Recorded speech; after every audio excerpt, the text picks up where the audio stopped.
Ricardo da Conte Serve nos visita aqui hoje para falar sobre um tema que assusta, não sei se assusta alguns, né, mas causa aí merece uma atenção, porque vamos falar de imposto de renda e também de reforma tributária. Ricardo, bom dia, seja bem-vindo à Rádio Difusora.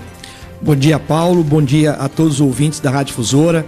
Uma grande satisfação, primeiramente dar os parabéns pelos 70 anos, completado no dia 27 de fevereiro. É uma rádio que leva informação, boa música a toda a nossa região.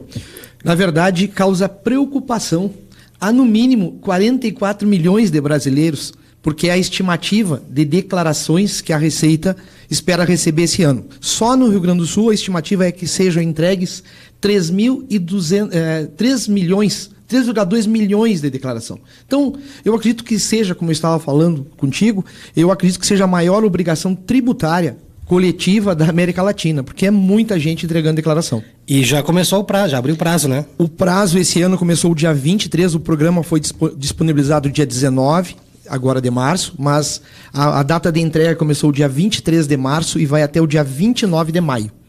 E com a reforma tributária, o que isso reflete no imposto de renda? Não sei se é associado. Queria que tu explicasse e tirasse essas dúvidas. O que é verdade, o que é mito, que se ouve falar muito aí. Porque quando fala, eu até fiz questão de dizer que assusta as pessoas, porque as pessoas não entendem ainda o que é o imposto de renda, o que a reforma tributária vai alterar e o que vai refletir, quem tem que pagar, quem não fazia, né, declaração no caso, e quem vai começar a fazer a partir desse ano.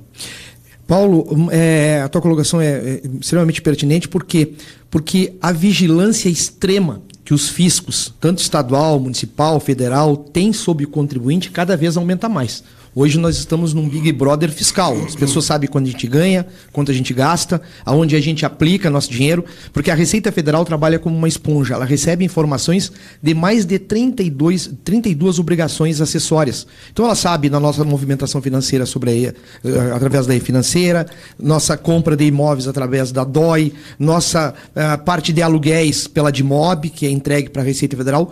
Então, o grande cuidado que tem que se ter e iniciar quanto antes a juntar, porque o imposto de renda demanda atenção, planejamento e organização. Senão, a tua chance de ficar numa malha, ficar numa pendência e pagar caro por isso, Paulo, é muito grande. Uma coisa que é importantíssimo ressaltar aos nossos contribuintes, aos ouvintes principalmente, é que essa isenção de R$5.000 que o governo tanto anunciou, que saiu no final do ano passado, ela vale para o ano base 26, que só vai repercutir em 27.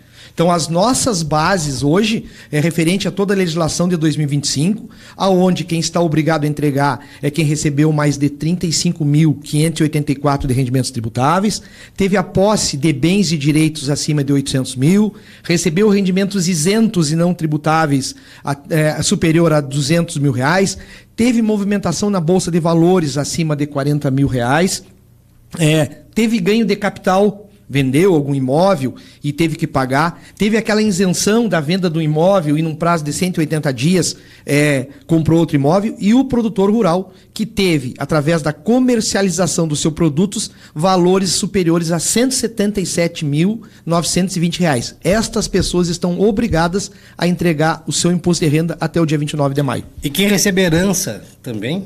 Sim. Paga sobre o que recebe?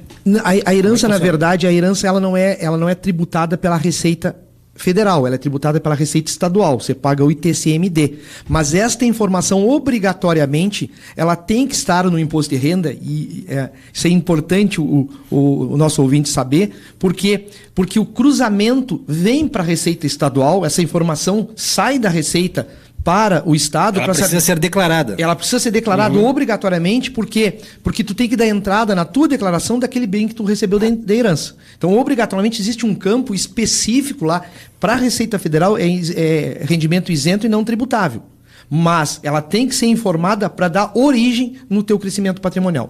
Isso que se ouve falar aí de movimentação via PIX, que extrapolar um certo valor também vai pagar? Na verdade, a Receita Federal recebe do Banco Central uma obrigação acessória de todos os bancos que vão para o Banco Central, que remete para a Receita. Uma obrigação que se chama e-financeira.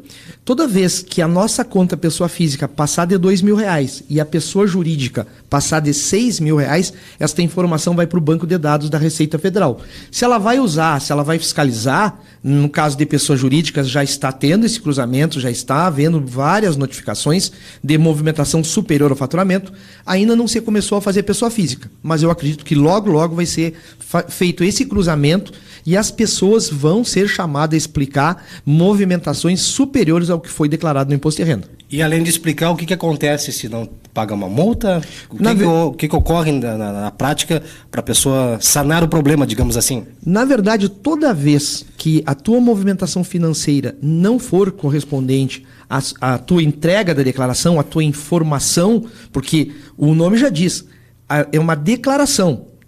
Tu declara, aí a Receita, quando tu declara, faz a tua declaração de imposto de renda, para ela ser processada, ela passa por um grifo de 32 a 33 informações, senão ela cai com pendência. E aí é uma coisa muito importante, o acompanhamento por parte dos nossos contribuintes, depois de fazer a declaração. Porque a declaração, quando tu faz, ela fica 1 ano, 1 ano e meio com pendência. Quando ela está com pendência, tu pode retificar, pagar alguma multinha, alguma taxa extra, alguma diferença de alíquota. A partir do momento que tu não retificar nesse 1 ano e meio, 2, tu é intimado, e aí tu já não pode retificar mais. Aí tu tem que justificar, tu tem que fazer uma defesa. E se tu perde esse prazo, aí sim, aí tu recebe uma notificação e tu só vai lá ter que pagar, tu pode parcelar, mas aí tu recebe a multa. Pois é, e quem é que vai ser afetado com isso? Quem nunca declarou, por exemplo, vai ter que começar a declarar agora. Quem faz essa movimentação, isso falando de pessoa física ainda, né? Na verdade, o que a gente alerta aos contribuintes é que eles façam uma varredura no seu ano fiscal para ver qual foi sua movimentação bancária, principalmente o profissional autônomo. Isso a gente vê muito no profissional autônomo, porque todos aqueles que têm carteira assinada, eles recebem o comprovante de rendimentos e eles já sabem que vão ter que procurar um escritório ou procurar uma pessoa que faça para desenvolver a confecção da sua declaração. Mas o profissional autônomo, às vezes, vou dar um exemplo de um pedreiro, às vezes circula na conta dele 60, 70 mil e ele acredita que não está obrigado a entregar, porque toda vez que a gente ganha, a gente acha pouco, porque o custo de vida é muito alto. Mas não, toda pessoa que recebeu rendimentos tributáveis dos seus serviços acima de 35.584, circulou esse dinheiro na sua conta, que a conta o nosso extrato, ele tem fé pública, é um documento oficial, ela está obrigada a prestar a declaração de imposto de renda. Ou seja, então, realmente, quem não... O trabalhador, o autônomo, por exemplo, que não pagava, realmente vai ter que começar a ter essa atenção, digamos assim, porque é R$2.000 a movimentação, é isso? R$2.000 a movimentação mínima por mês. Acima de 2.000, essa informação já vai para a Receita Federal. Pois é, então, eu acredito que a maioria do pessoal, porque hoje 2.000 é fácil de fazer movimentação, e isso recebendo e pagando. Não, só pagando. Só pagando.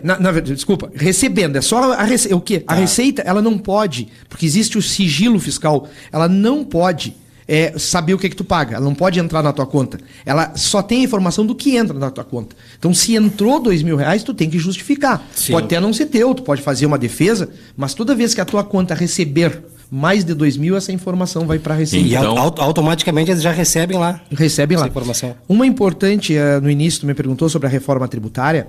A reforma tributária, ela vai atingir as pessoas físicas ao longo dos 7 anos de implantação. Mas nesse primeiro momento, ele só afeta as empresas. Começa o ano que vem, 2027, vai desaparecer alguns impostos, PIS, COFINS, IPI, ICM e ISS, e vai entrar o CBS e IBS. Então tem uma lei complementar, a 214, que já está sendo regulamentada durante todo o exercício de 2026, mas neste primeiro momento ela não interfere nas declarações de imposto de renda. O que interfere muito na declaração de imposto de renda desse ano, que vai ser para o ano que vem, é a distribuição de lucros e dividendos, que através da Lei 15.270, através de janeiro deste ano, mudou 2 leis muito antigas, de 95, a 9.249 e 9.250, ela começou a tributar os lucros distribuídos toda vez que eles ultrapassarem a R$50 mil. Então, vamos pegar um exemplo aqui. Uma trabalhadora que trabalha durante o dia uma empresa... Uma diarista? Uma diarista? Não digo, diarista. Trabalha numa loja, um exemplo.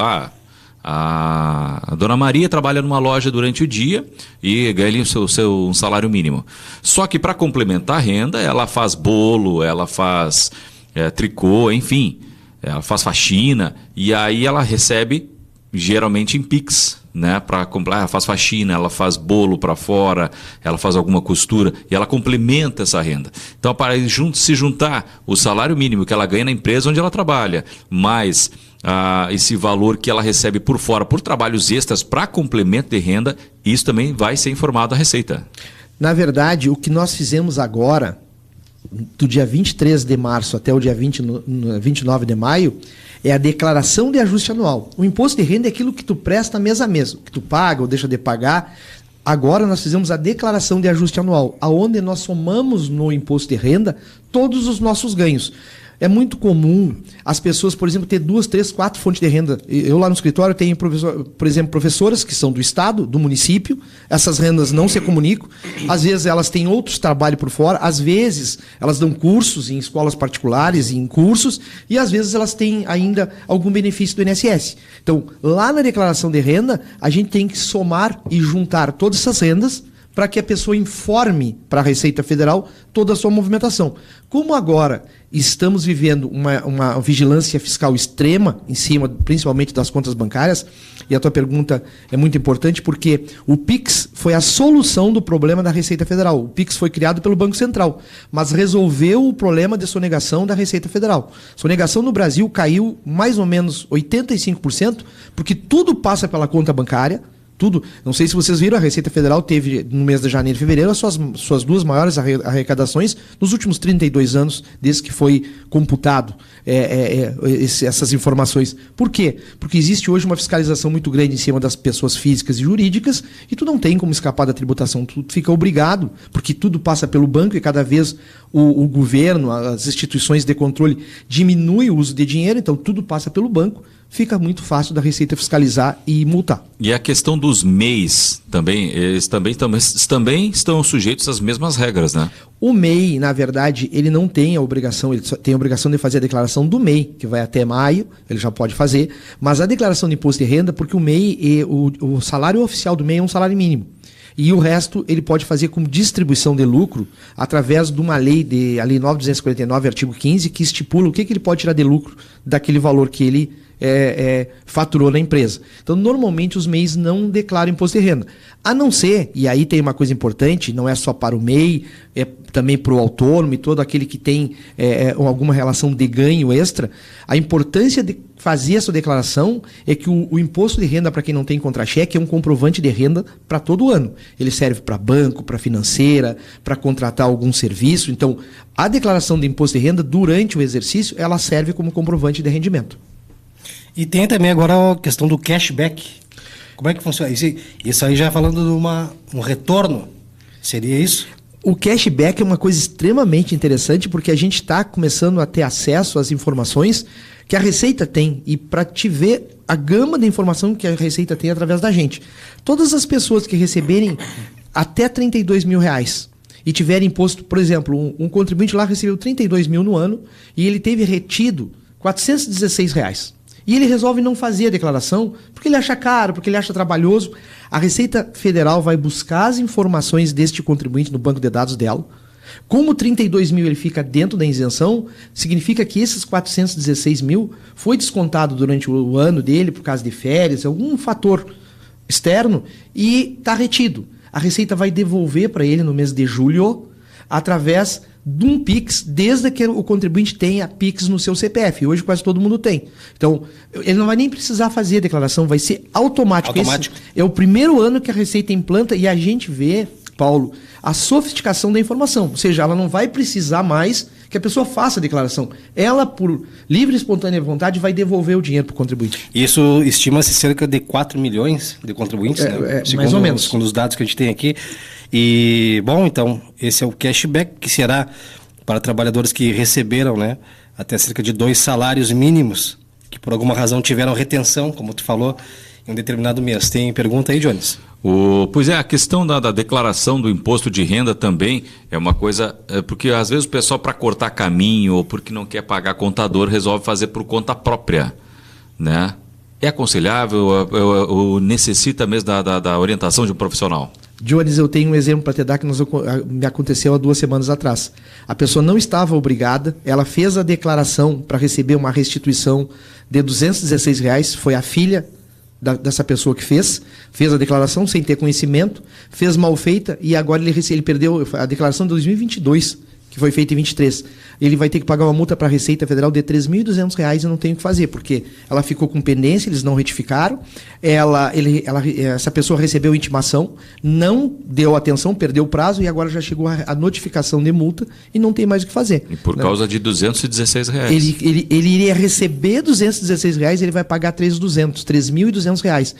E era desnecessário. Ele não precisava nem fazer. Na verdade, resolveram fazer para pegar esse dinheiro e fizeram mal feito. Então, assim, é extremamente importante que as pessoas que façam a sua declaração tenham conhecimento, organize muito a sua documentação, façam muito cedo e, se tiverem dúvidas, procurem um escritório de contabilidade, tire dúvidas. Hoje nós temos o Google, a internet, tem muita informação disponível e, se assim mesmo ficar com dúvida, vá no escritório, pague um profissional e tenha a segurança na convicção da sua declaração. Nós falamos aqui também, basicamente de pessoa física, né? O que muda tanto da declaração quanto para a reforma tributária para a pessoa jurídica?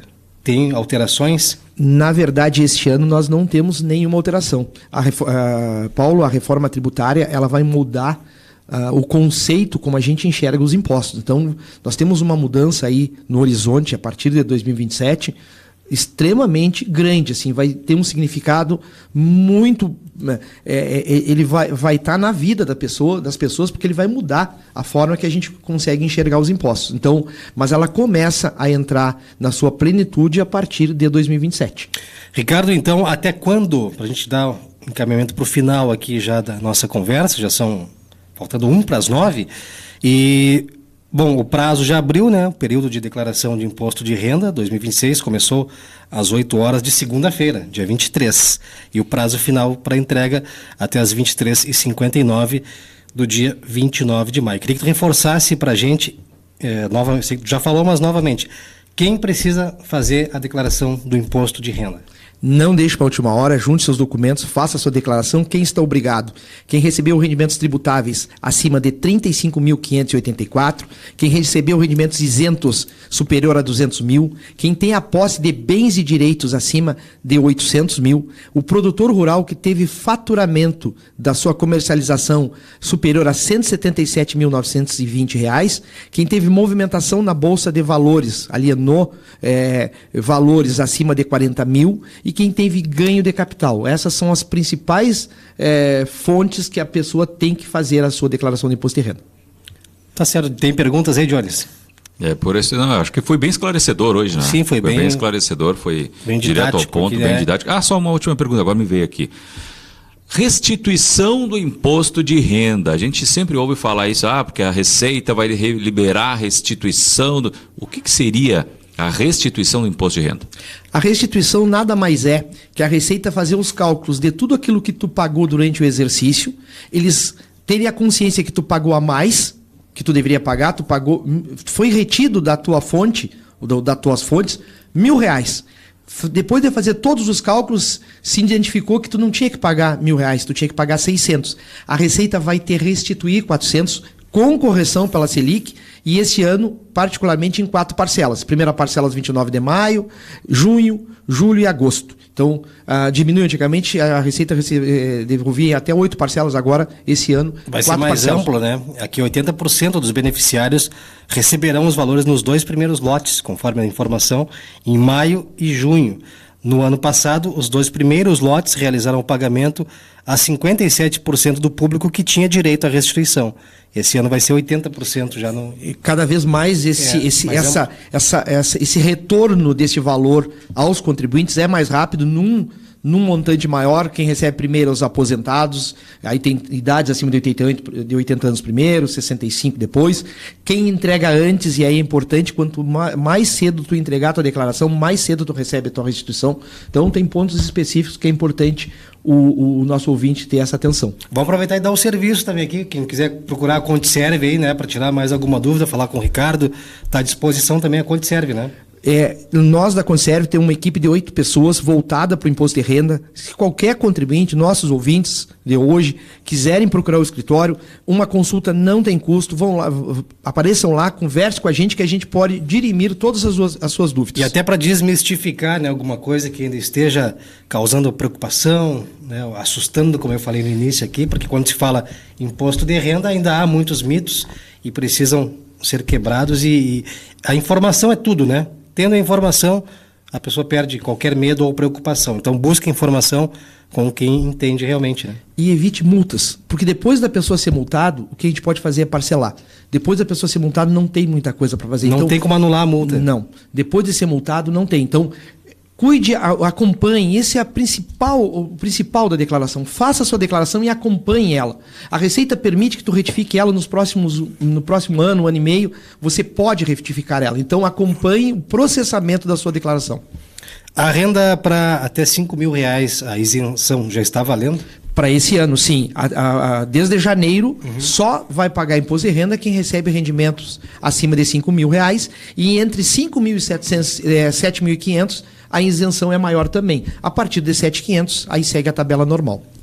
Tá bem, Ricardo, obrigado pela participação aqui, são 9h03, a gente agradece a tua vinda aqui e foi bem explicado, como eu disse e repito, quem quiser procurar o Ricardo aí na ConteServe, tirar dúvida, né? Um maior esclarecimento, com mais tempo, mais tranquilo, porque é um assunto realmente importante que impacta a todos nós, né, Jones? Até porque às vezes a gente vai atrás de 200 e poucos reais, acaba tendo que pagar 3.000 e pouco, né, chefe? Já pega a dica aí, né? Exatamente. Ninguém quer, não vamos trocar os 200. Não. Seria melhor aí né? Enfim, procurar o profissional que ele, às vezes achar que consegue, né, resolver um problema e vai causar um problema maior, né? Às vezes a pessoa é um iniciante na área da contabilidade, na área contábil, e não tem todos os macetes ainda que o profissional já tem, né?